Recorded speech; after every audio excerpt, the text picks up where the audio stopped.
Здравствуйте, в эфире новости и краткий обзор событий.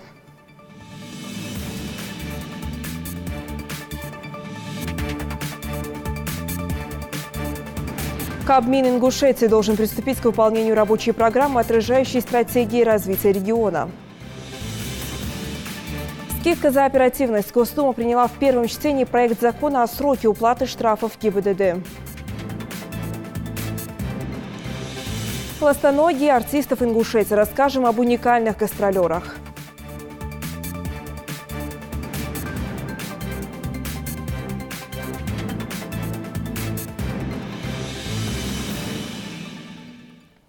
В Госдуме активно готовится ко второму чтению законопроекта об изменениях в пенсионной системе. В Нижнюю палату поступило почти 150 поправок. Самые важные из них – 9 президентских, которые предусматривают в том числе защиту трудовых прав людей старшего возраста. Госдума поддержала инициативу главы государства о введении уголовной ответственности за отказ принять на работу или необоснованное увольнение тех, кому до пенсии осталось меньше 5 лет. Также накануне депутаты подробно обсуждали вопрос о льготах в виде раннего выхода на пенсию людей творческих профессий, например, артистов балета, которые уже в 35 не в состоянии выполнять нужные элементы в танце. Это касается и работников цирка, и других творческих специальностей. Предложение в виде поправок ко второму чтению правительственного законопроекта об изменении пенсионной системы в Нижней палате принимали до 24 сентября. Сегодня Комитет Госдумы по труду обсудит поправки ко второму чтению законопроекта. В заседании примут участие вице-премьер Ольга Голодец и глава Минтруда Максим Топилин. Ну а второе чтение правительственного документа состоится 26 сентября. Министерства и ведомства в новом Кабмине республики до 30 сентября должны быть ознакомлены и приступить к выполнению рабочей программы, отражающей задачи создаваемой стратегии развития региона. Соответствующее поручение глава Ингушетии Низбек Евкуров дал руководителю обновленного правительства Зелимхану Евлоеву. В свою очередь Зелимхан Евлоев отметил, что новое правительство уже приступило к активной работе. В минувшую пятницу под председательством главы республики состоялось первое заседание Кабмина в полном составе. По словам премьер-министра республики, на особый контроль взяты вопросы своевременной сдачи строящихся объектов социальной сферы, работа над проектами, реализация которых стартует в 2019 году, подготовка к зимнему периоду, разработка бюджета республики на предстоящий календарный год. Ингушские ремесленники объединились в ассоциацию. Таким образом, мастера на все руки популяризируют народные промыслы. Каждый из участников артеля владеет своим видом ремесла. Пишут картины, занимаются резьбой по дереву, ковкой, ювелирным делом. Рукотворную красоту демонстрируют на выставках и форумах. О молодых энтузиастах и их союзе Ната Евлоева.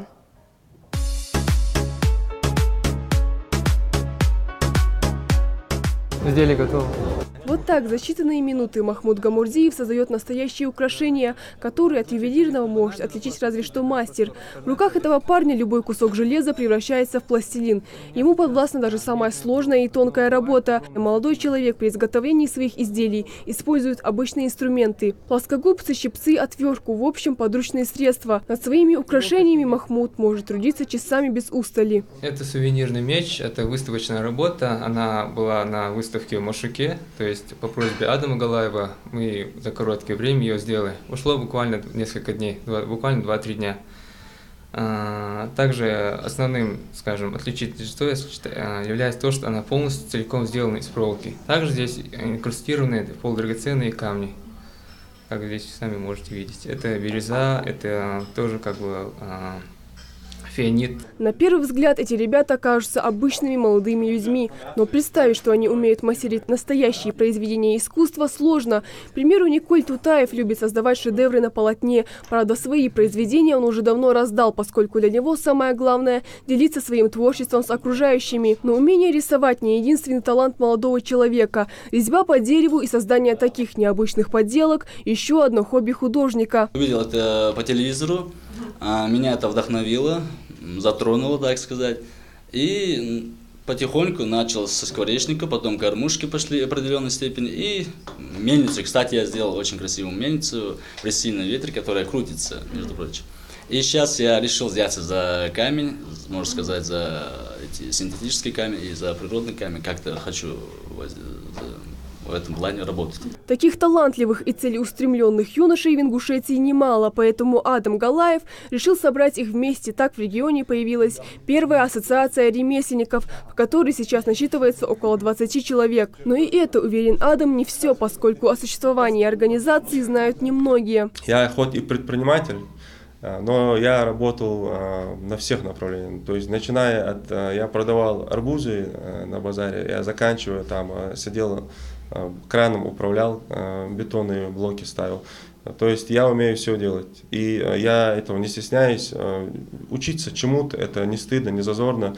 Что-то делать своими руками, это, я считаю, это большой плюс. Я уважаю таких людей, я ищу таких людей. Вместе они создают интересные работы, способные покорить своей утонченностью любого ценителя прекрасного. Кольца, браслеты, статуэтки, средневековые башни и даже точные копии оружий. Предметы ремесла не оставляют никого равнодушным. Гордиться есть чем, потому что он очень любит трудиться, смышленый, очень любознательный.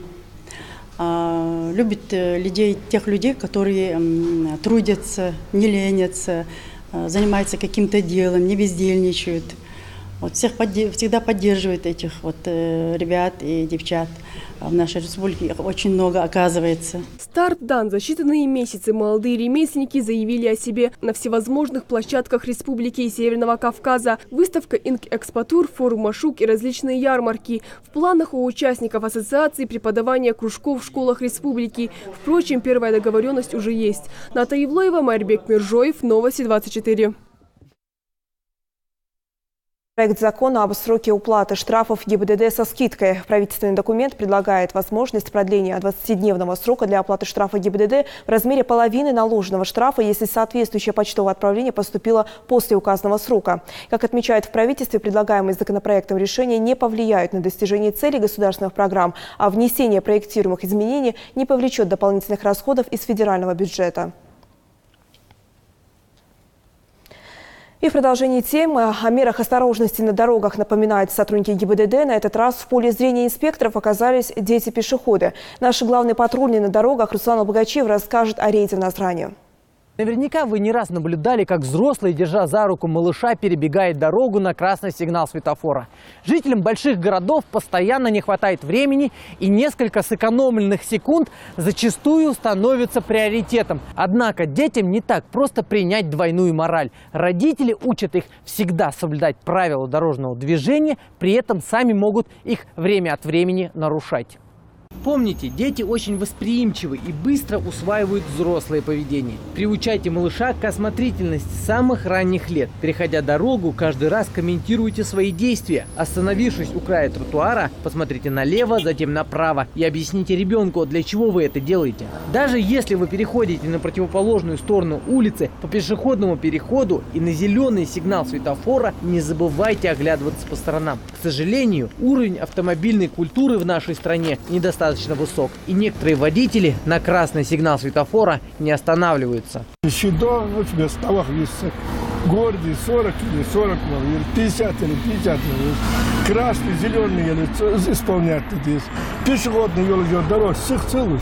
Сак хаваш, шорт ваш, бед ваш, здесь. Даже какие-то зеленые хасагасы, пешеходные дорожки, лори есть, они там дук бирж, ардиан бин, 10 двин, дук лилиш бин, год двин. Раздакся, надо далеко идти, раска, соблюдать правила дорожного движения, это бомба.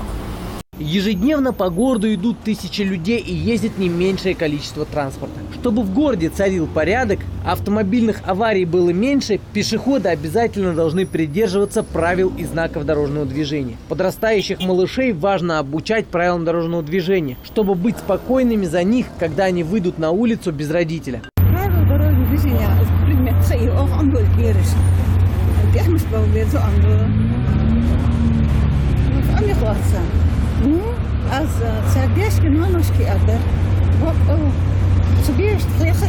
Родители, которые не имеют возможности постоянно контролировать передвижение ребенка со школы или в школу, должны провести ряд серьезных бесед, в которых нужно объяснить все самое важное, что касается безопасности подростка на улице.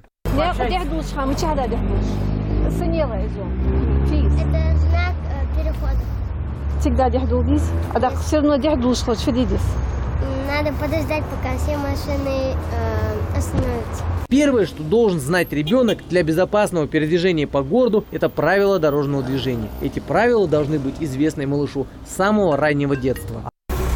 Можно назад ребенка посадить? Назад ребенка посадить.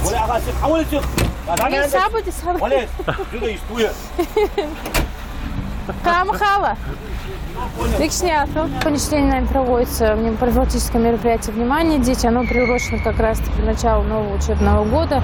Проводятся профилактические беседы с детьми в школах, проводятся родительские собрания. Мы хотим донести до того, чтобы дети, родители знали и повторяли правила дорожного движения по дороге в школу. Мы повторяем их маршрут дом-школа-дом для того, чтобы ребенок выбирал свой безопасный путь, ни в коем случае не нарушал и не являлся участником ДТП. Важно знать, чтобы не оказаться на дороге в аварийной ситуации, ребенок должен понимать, когда автомобиль становится опасным. Машина не может остановиться мгновенно, даже если водитель нажмет на тормоз. Руслан Албогачиев, Рамзан Зурабов, Новости 24.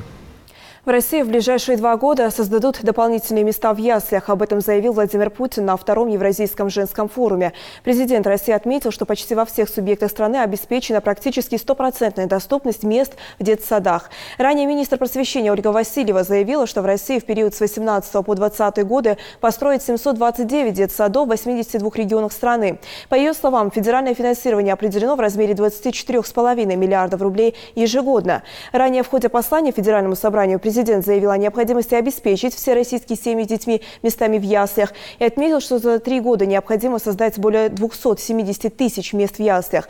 Для решения этой задачи, по его словам, регионам выделят 50 миллиардов рублей из федерального бюджета. Впервые в Ингушетии проходит уникальное водное шоу. Главные артисты – байкальские нерпы. Увидеть этих животных в естественной среде обитания практически невозможно. Ленивые, но очень сообразительные, они радуют зрителей своими умениями танцевать, рисовать и даже петь. В числе первых ингушских зрителей, увидевших этих обитателей водного мира, был наш корреспондент Микаил Тангиев.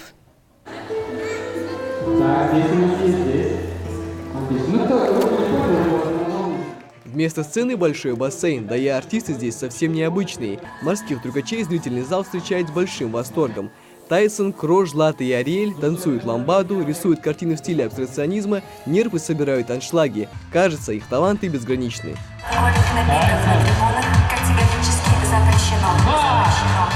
Главные зрители на открытии аквашоу байкальского нерпинария – маленькие дети. Многие из них впервые в жизни видят этих необычных животных. Каждый хочет подойти и погладить морского обитателя. Им также дали возможность самим поучаствовать в шоу.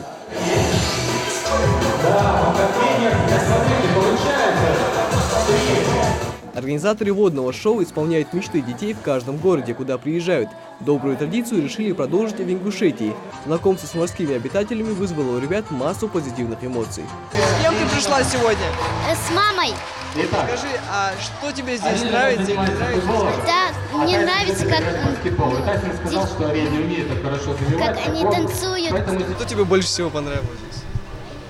Как нерпы рисовали. Тебе нравится здесь? Да. Забавных нерп привезли прямиком с озера Байкал. Основная цель артистов шоу – показать людям, насколько это уникальные животные. Нерпы легко обучаемы, если найти к ним правильный подход.